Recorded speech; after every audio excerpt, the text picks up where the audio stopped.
Jacob Ehrman, you have noticed something at least that I think a lot of scholars don't really make much of. They don't really think it's an important observation, or at least they didn't really take the time to think about it. And that is the co-authors of Paul's letters. You're a big Paul observer. You've been paying attention close to Paul. You're looking. What is it that you see in multiple co-authors of Paul's letters where we have some letters that don't have co-authors at all? And why is that important? Why should scholars go back to the drawing board? Well, the reason I think they should go back to the drawing board is the majority of the canonical Pauline epistles claim to be multi-authored texts, and they tell you exactly who these people are. You got texts like 1, 2 Corinthians, Philippians, Colossians, Philemon, Romans. They are all co-authored. This also includes 1 and 2 Thessalonians. Each one was written by the same 3 co-authors. 3 of them. We got to think about that for a second. Scholars spend a lot of time talking about the differences in the way the parousia is talked about in 1 and 2 Thessalonians. And I think the explanation should be far simpler than just saying, well, we got a Deutero Paul, and we wrote Colossians, Ephesians, and 2 Thessalonians at some point, assuming it's the same author.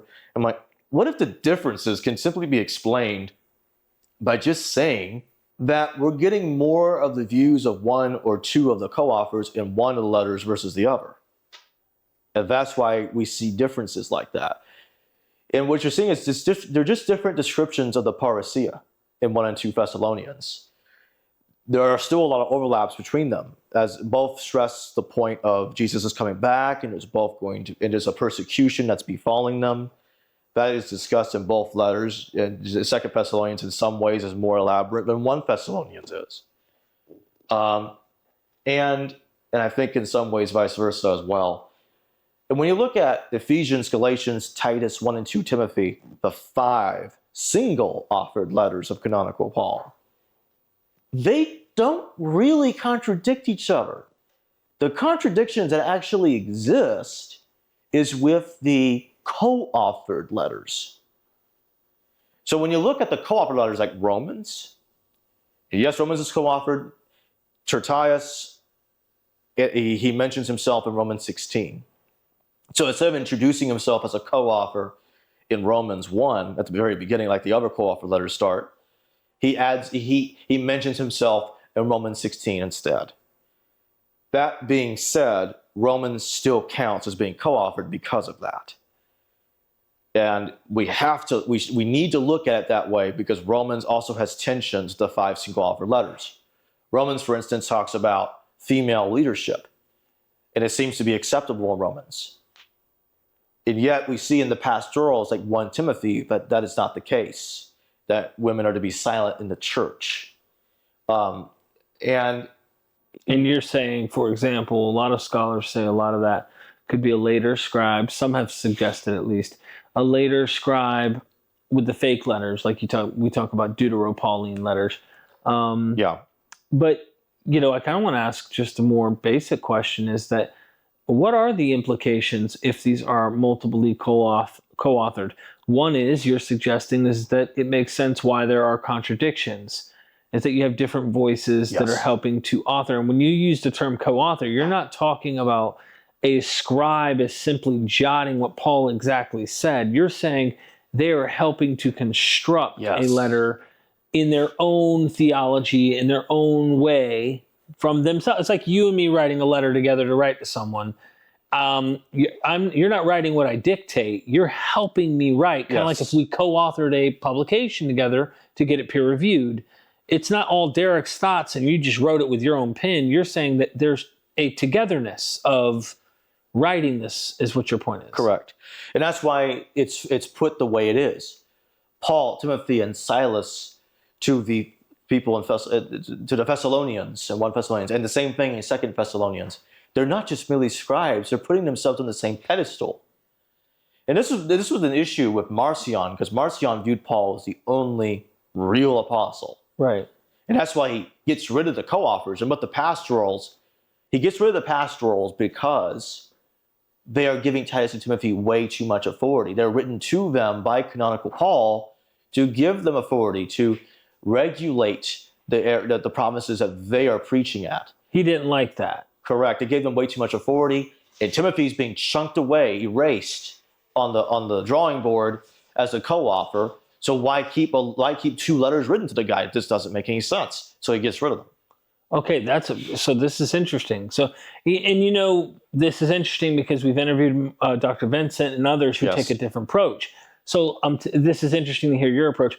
So diving in a little bit further here, the co-authors, what does this mean overall in terms of what we're reading? Are you suggesting that the co-authored material was written around the same time as, roughly in the same ballpark as the other single author letters? And this really doesn't complicate things that, these are much later or these must be much earlier. You see what I'm saying? Yeah, like I said in the previous recordings, I date them to 94, 97 CE. So yes, around the same time. All of them? All of them. Including the co-author and the author? Even Hebrews. Yeah. So Ephesians, the Deutero-Pauline. And the pseudo-Paulines. So the pseudo and Deutero, including the authentic, you practically lump all in the late 1st century. Yeah. That's right. Okay, so that's where you would stand out in a different way than what their positions are. Yes, and it's important to note, yet again, that 1 Clement doesn't know nothing about these co-authors. And again, to name all the co-authors, you have Sosthenes. I've mispronounced his name as Sophanes in the past. Sosthenes, Silas, Timothy, and Tertius. Those are the 4 co-authors that work with canonical Paul. And just to remind everybody, when I mention canonical Paul, I identify Saul from Giscala. I also call him Saul of Giscala, who is mentioned by Jerome as the person calling himself Paul in these letters. Just to get a full discussion on that, we have to see those previous recordings. Okay. So we have 97-ish authorship. How all the letters you think are written around that period, including pseudo, Deutero, and authentic? Within the 3-year period of 94, 97 CE, correct. You don't think there are any forged letters? Well, I see them as all being forgeries because Saul from Giscala and the co-authors are putting them back into Paul's era, the Paul that Clement was talking about. So the fact that they're in the 90s, but technically they're trying to put themselves back here, but they're getting even factual historical information like 2 Corinthians wrong. Indeed. Okay. Clement, I like the Aretas fiasco in 2 Corinthians 11. Because when we look at that, Josephus never mentions King Aretas IV ever controlled Damascus. He mentions King Aretas III did back in the 70s BC. So that's like 100 years earlier in time. So that's all screwed up in 2 Corinthians. So, you mentioned Clement a lot, right? And a lot of people may not understand why, and this is why we're having this conversation. Yeah. So why to you, because for me, I don't know much about Clement. I don't know much about the scholarship surrounding Clement because there's different scholars who have different takes and trying to understand what's going on here. Yeah.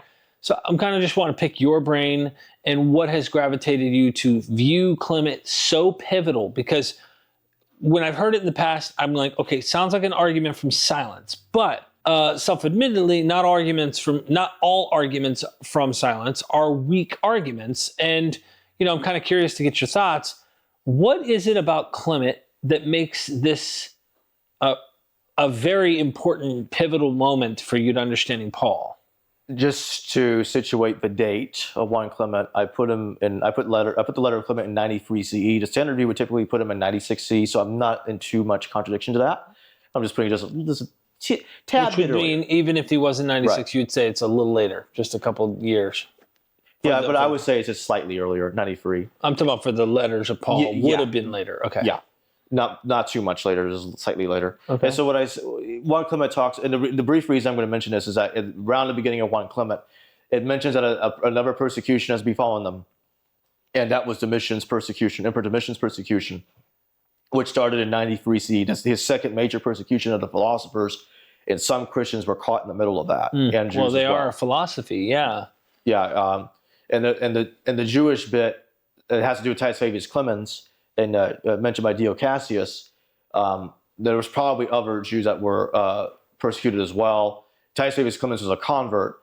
He was not born Jewish. Right. But I suspect that they were both converts and both converted Jews and non-converted Jews were persecuted alike. So you do take there's a real persecution. Yeah. The other thing you do, which those who haven't watched our prior interviews should actually go check them out if they're really wanting to connect what your dots are, is that you notice that Paul talks about this man of sin, and also there's a persecution. Mm-hmm. And so the way you approach this, rather than the standard kind of 20, 30-year-old idea that, John died on the cross and then others have kind of proposed, is that we're talking about Caligula. Whereas you point out it doesn't quite fit. It's a square block. We're putting in a round hole. It doesn't really fit. And whereas you're saying it actually fits quite well with the Domitian persecution, which means, again, we're dealing with the chronology problem of authors writing later, are projecting back, but really it matches quite well with their current issues going on in their day. And that's how you kind of interpret some of this stuff. Precisely. And the thing is, with 1 Clement, it's too much silence. And it even, as I pointed out in previous recordings, 1 Clement actually contradicts the letters on some occasions. Right. Like Fortunatus is still alive. What the hell is he still doing alive? If 1 Corinthians is right about Fortunatus and Paul knew him and they were familiar with one another, you'd think 1 Clement would mention that. Let me guess. Scholars, well, that's a different Fortunatus. Yes, I just want to roll my eyes at that. I know, but isn't it interesting how there's always something when it comes up that it's always there's just another one of them, or it's just a... Yeah, and just same thing with Clement. Clement never met Paul, yet in Philippians they know one another. Oh, it's a different Clement. That's convenient. Yeah, how many Clements and Fortunatus and how many, Origen of Alexandria in the 3rd century said it was the same Clement. Right. The one that wrote the letters and the one in Philippians. Yeah. It's just... it's the same guy. It's a common thing, you know what I mean? Yeah. The implication is Clement is writing in 93 or 93 to 96, but let's just go with your date. Yeah. And, he doesn't seem to know about Paul's letters, and you would think this guy should know those, right? Yeah, the Greek word he uses is epistolon. I'm like, well, that's a bad start if we're going to say that these letters are earlier, because that means a letter. It's not like 2 Peter when he uses the word epistoles. So he knows of one letter of Paul. And 2 Peter knows all of them, right. letters. But you're saying 1 Clement knows one letter of Paul. And which letter is that? It's a letter that resembles 1 Corinthians a little bit. But not the whole, our canonical 1 Corinthians. It's not. totally patched up and built up. And massively. And he doesn't even state who it was written to. The title's not there. It doesn't tell you who it's written to. I think it was a general letter to all churches. Okay. Well, it's not a general letter to all churches. It's more like it's a report of a division in the Jesus movement between Cephas, Apollos, and other groups. And that's really all it was. And 1 Corinthians builds it up into something very different. I used to say it was more like it was written to multiple provinces, but the more I think about it, it's more like it's a report about the divisions in the Nazarene Jesus movement. This raises one more question I have that I think this is an important thing, is if he only knows one letter, and most of the scholars I know that are brilliant, Pervo, who wrote his commentary on Acts, even some of the scholars, we don't have to necessarily agree with everything that's said, but they've noticed a collection of Paul's letters typically come as a group. And so you ask yourself, how's this guy only know one letter and not have the collection of all these letters, right? Isn't that an interesting, worthy question to ask? Yeah. And because what I'm trying to get at is this. If he had some one-off small thing of Paul, that would make sense. But if there's really these letters floating around and they're so authoritative and powerful, he should know more than one letter, number one. Yeah. But number two is he doesn't. So if he doesn't, this is why the silence to you screams so loud. Not only that, but Clement, there doesn't seem to be any reference to the parousia anywhere in Clement. I'm like, wow. If he knew canonical 1 Corinthians, he should have talked about that. He just doesn't. And isn't he also writing to the Corinthians? Yes, ironically. So that's the other interesting thing. Like, wow, that's a big omission there, buddy. And where's Sosthenes, the co-author? Nowhere to be seen. Okay, so why do you think this... Okay, my mind goes everywhere. There's co-authors and there's this one author. Yeah. You're saying ultimately, guys, let's just take it at face value and trust the fact that 3 people helped write this letter, and that can solve a lot of these problems, and that they're not going to agree with each other. Instead of coming up with a Dutch radical model necessarily, which you do agree with later dating that they have a different model. Sure. Instead of trying to come up with pseudo and deutero and forgery kind of models that you see Bart Ehrman and others popularize, you're coming up with a whole new model that says, well, you got the names are in there and they're kind of telling you different dudes. If you wrote a letter with me and we both put our ideas in there, I can promise you it's not going to agree with each other. We're going to have different. Exactly. That's your point. Okay.